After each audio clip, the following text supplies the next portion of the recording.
Yakaramogi wadhi nyime koda weche mamedo timore pacho kaka mamoko kuom jotelo mawuok e kaunti ma Kisii kwayo rowere mondo oked gi kwe e kinde magichwalo dwachgi ne jatend piny William Ruto moloyo to e keto e lai chenro mag sirikal. Gidwaro rowere mondo oyie bed gi twak kod jatend piny kaka achiel kuom yore mag neno ni chenro mopogore e pacho ka odhi nyime makare. Kenya ni kubwa kuliko mtu yoyote. Kuketi ndio kutalete mawasiliano, ndio kutalete majibu.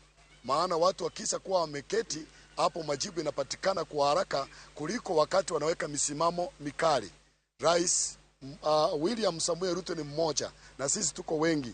Anaongoza Kenya nzima, iko na mamilioni ya wengi ya watu.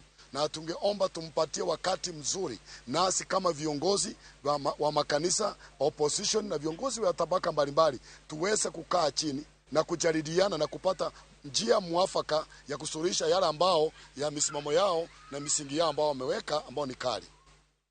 Njia ile kanisa limejiingiza kwa siasa imetuletea shida mpaka siku ya leo. Sisi hatujaweza kuwa na nafasi ya kuongoza kanisa kulionyesha njia ya Mungu. Tumegawanyika vikundi viwili kanisa. Kikundi cha kwanza ni cha State House, kikundi kingine ni kile kiko kinyume na State House. Walio State House wanalaumu wasio State House ya kwamba mnalia kwa maana mkupata nafasi ya kwenda na nyinyi kupata kitu. Walio nje nao wanalaumu wale mumeenda mkafungwa mdomo na kile mmepokea. Sasa kanisa likiwa limegawanyika hivyo hakuwezi kuwa na sauti. Na kwa hivyo ndio maana unaona mambo haya yanatendeka. Sisi wachungaji hatujaweza kabisa, mimi nikiwa mmoja wao, kuonyesha nchi njia ambayo manabii wa zamani ndio alionyesha.